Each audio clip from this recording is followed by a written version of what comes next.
In my last lecture, I looked at several images of the human body made by women who were asking viewers to rethink the way they directed their gaze.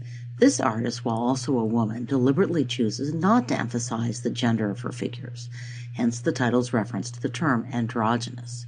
So what message do you think the artist is sending with these dramatic, incomplete figures? Bodies without skulls, bodies without heads, torsos without legs?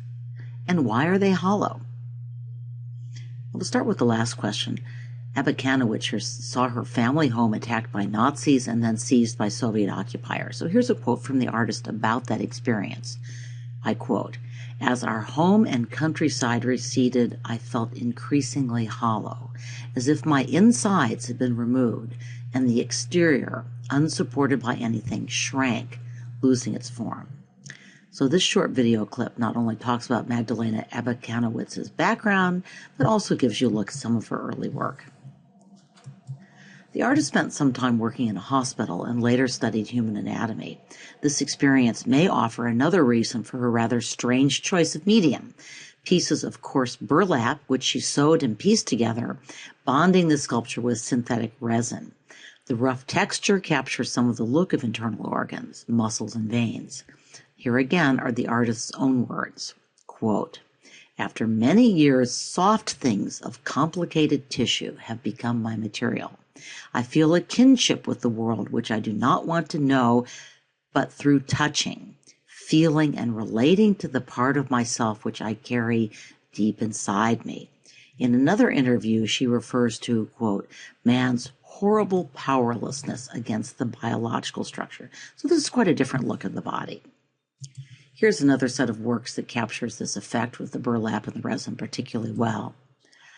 In fact, I think the College Board's chosen example of Abakanowicz's work leaves out an important element of her work and of her message. Usually, her hollowed out and incomplete human figures appear in large anonymous groupings. Because she hand molds each figure, each individual sculpture is unique, and yet the impression is one of being lost in an anonymous crowd. Here again is the explanation from the artist. Quote, "I happened to live in times which were extraordinary, times of collective hate and collective adoration.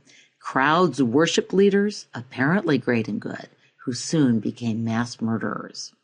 So perhaps her androgynous figures are not merely victims, but also perpetrators of global tragedy. Let me just note that she sometimes casts her work in bronze. Here's a recent example in the same distinctive style. So you know the drill. What 3 things do you want to remember about this work? Well, I was drawn to this painting immediately, to its vivid expressionist use of colors and the sense of movement and energy that I get from the painting. I got even more excited about this work when I learned more of its story, the story of its 84-year-old painter.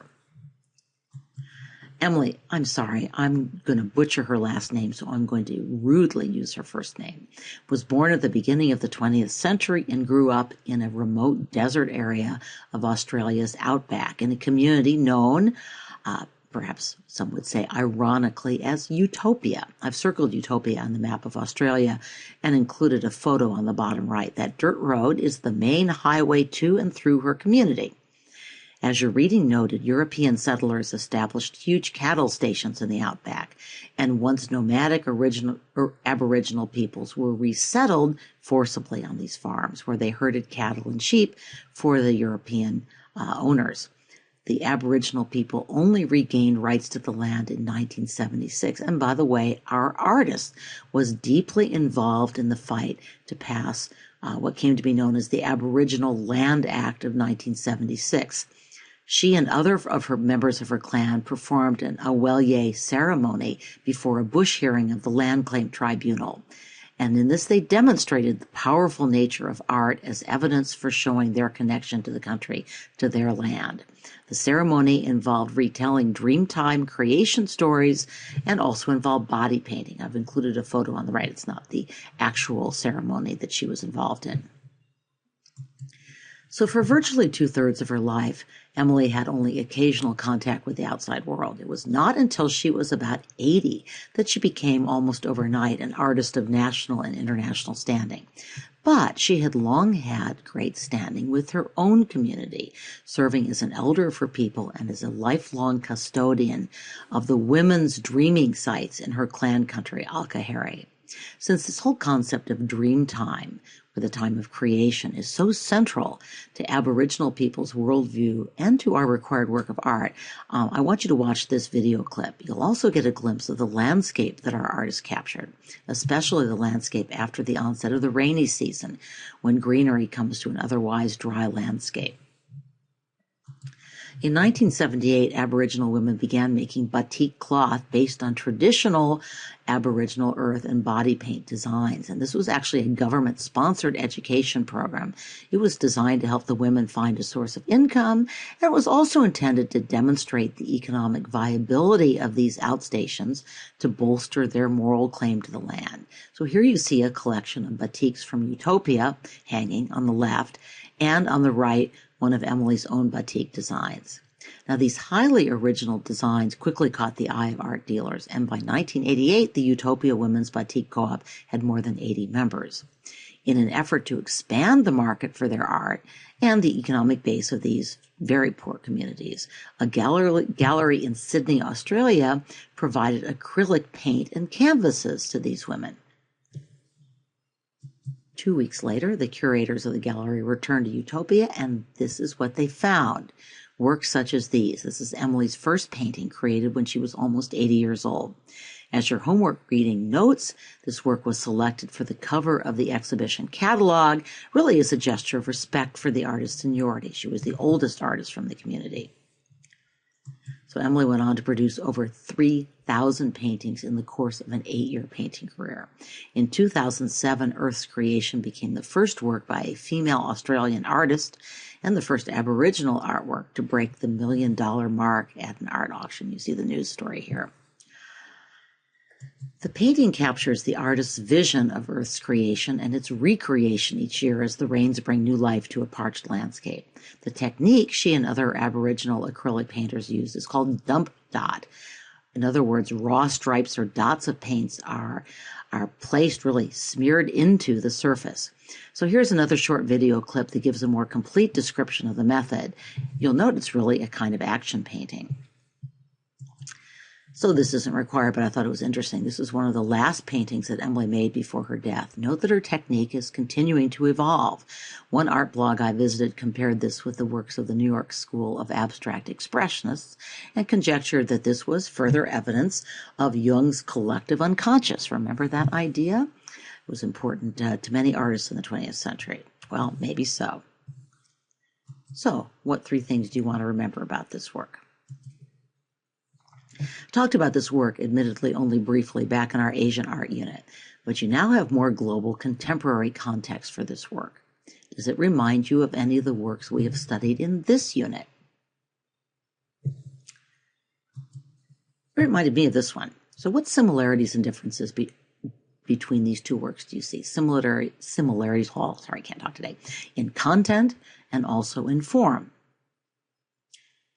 Well, in terms of content, both are abstract renderings of nature with titles that suggest the elements of nature that inspired them. I didn't assign any textbook reading about this work, but a passage in Gardner's Art Through the Ages explains that Song Sunam was one of the founders of the Oriental ink movement in the 1980s, and that his work owes a lot to post-painterly abstraction, which you may recall is the same category into which most art historians place Frankenthaler's The Bay. Both artists employed a method that takes advantage of diffusion. In Frankenthaler's case, thinned paint on unprimed canvas. In Frankenthaler's case, diluted ink. In Song Sunam's work, diluted ink. So back when I was talking about Korean art, I mentioned the Korean artists were heavily influenced by artistic trends in China. Do you remember this Confucian-style portrait of a high-ranking Korean officer? And in Song Sunam's work, we can see something of a shout-out to Chinese landscape painting and the work of the literati. And by the way, there were literati poet painters in Korea as well as in China. So what similarities and differences do you see between these two ink techniques? Well, the Chinese work is clearly more detailed. It's made with brushstrokes, and that allows for more realism and perhaps more nuance. But both works rely on subtle gradations of shading that ink can provide. Both use a contrast between light and dark spaces to delineate space. Both have varying degrees of thickness of the ink, though of course Song Sunam does all this in a much more abstract fashion. Summer Trees also represented a movement within Korea, both to rediscover traditional artistic techniques and to reinvent Korean art along unique national but also contemporary lines. So it's worth remembering that Korea was occupied by Japan during World War II, invaded by China during the Korean War, so it's hardly, which is the 1950s, it's hardly surprising that Korean art took a somewhat nationalist turn in the 1960s. So I've put up the author's own explanation of his motives on the slide. Reading that, I got curious about Song Sunam's reference to Korean inkwash tradition, so I did a little research, and here are two of the images I found, all made almost 5 centuries apart. Unfortunately, I couldn't find an artist's name for either work. So, what 3 things do you want to remember about this work? Okay, snark alert. Did we really need 2 female Japanese artists who've gotten rich marketing themselves and some of the tackier elements of pop culture? Okay, I'm done snarking for a minute. I talked about this work a little when we discussed Buddhist art. Amitabha, or Pure Land Buddhism, is an ancient branch of Buddhism. It's also today one of the most popular forms of Buddhism in East Asia and the most popular form in the United States. So essential elements of Pure Land Buddhism include the practice of chanting the name of the Amitabha Buddha with total concentration, trusting that by doing this, the chanter, the practitioner, will secure rebirth in the Pure Land, which is a place where it's much easier for a being to work toward enlightenment. Some cynical observers call Pure Land Buddhism Buddhism on the cheap, without as much effort. In many ways, it actually resembles Protestant Christian theology with its emphasis on faith rather than works. Some of the other elements of Amitabha Buddhism include, indeed, faith and trust in and a personal relationship with the Amitabha Buddha, who is regarded by Pure Land Buddhists as, in fact, a sort of savior. And finally, followers of the Amitabha Buddha believe in, again, this Pure Land paradise, sometimes called the Western Land paradise, a place that provides a stepping stone toward enlightenment and liberation. So here's a 13th century Tibetan rendition of the Amitabha Buddha with attendant bodhisattvas. And now we're back to our 21st century version, late 20th century version. So what Buddhist imagery do we see in this work? Well, according to what I read, the elves might be bodhisattvas. They are certainly attendants. And by the way, the figure Mariko Mori is representing is a princess figure from Buddhist tradition, and I forgot to write that in my notes, so I don't remember the name. But this is also, she is in fact in the persona, in the costume, if you will, of a figure from Buddhist tradition. The lotus flower is a potent Buddhist symbol.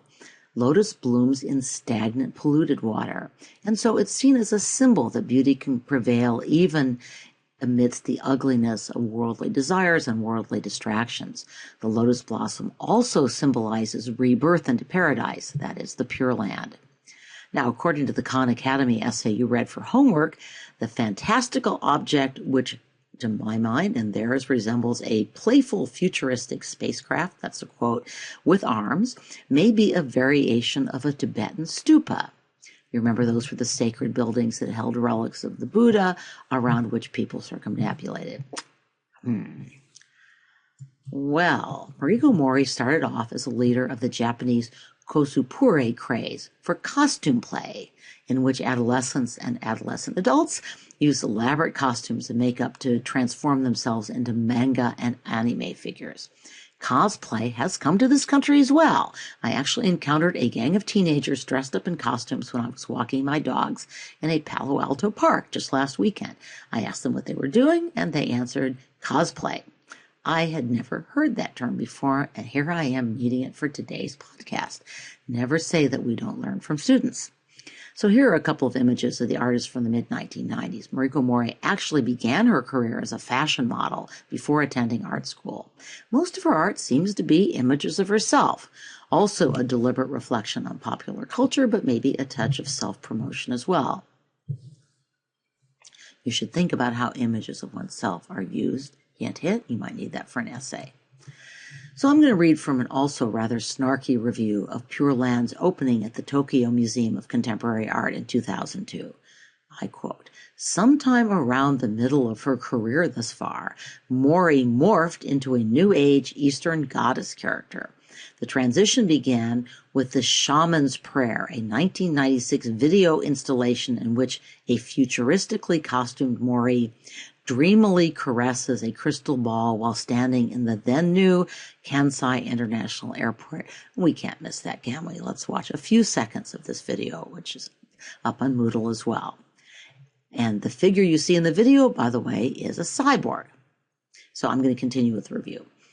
Mariko Mori's spiritual affectation, not perhaps a very nice choice of word, evolved in ambitious three-dimensional videos such as 1997's Nirvana, in which viewers don special glasses to watch Mori be born as of one of the 7 floating balls of light and flutters feathers outward from her fingertips. I think I may have copied something wrong there. At any rate, a droplet of, I'm guessing, life energy forms in Mori's midsection before floating off through the heavenly landscape which surrounds her. It returns to Mori and is sucked back inside her. The remaining balls of light, meanwhile, become little pastel-hued pixies, or elves, and one plays a mandolin while the others make cute little squeaking sounds and hover around their beloved Mori, who is dressed in a flowing silk kimono and, as we see on the right, can fly. Everyone dissolves into the cosmos. Finally, stars shoot out of the screen and over the audience. End quote. Well, since the College Board obviously thinks this is an important work of art, I'm going to continue by reading part of a more flattering review. Quote, "Mori is fascinated by the way contemporary Japanese society balances technology, fantasy, and humanity. With an affectionate perspective on her native country, she explodes the way fantasy and reality overlap in contemporary Japanese consciousness. Here is a world where cartoon characters step out of comic books to stalk the real streets, and real people withdraw from their grim routine to lose themselves in cartoon fantasies." End quote. This is a McConnell edition. Maybe it involves spiritual seeking as well. So here's the artist's own explanation from an interview she gave to the Journal of Contemporary Art. The artist said, quote, "When I went back to Japan after a long stay here, that is in New York, I thought that the youth culture in Japan was most energetic. Up to then, culture in Japan consisted of Western simulations and fakes imported from abroad. I was absorbed and stimulated. They were original and so powerful." Mariko Mori added, the interview was recorded just before she produced the work we're studying, "My work is heading toward more public performance and fantasy. I am making an enlightenment capsule for the audience to meditate inside, virtual reality in which people can experience ancient ideas from the East." Okay, guys, confession time. I am way out of my comfort zone here. I have never engaged in cosplay. I've never even been to any of those superhero movies that are flooding the theaters. I don't get anime. I find both of these artists amazingly and frankly irritatingly narcissistic. But they are both enormously popular. They've both captured something in our culture that draws many, many people to their art, and they are both taken seriously by important people in the art world. So I'm going to close this podcast by opening a discussion, really by throwing the whole question back at you. What do you think about these artists? Is this great art? Is it important art? And yes, of course, what 3 things do you want to remember about the work on top?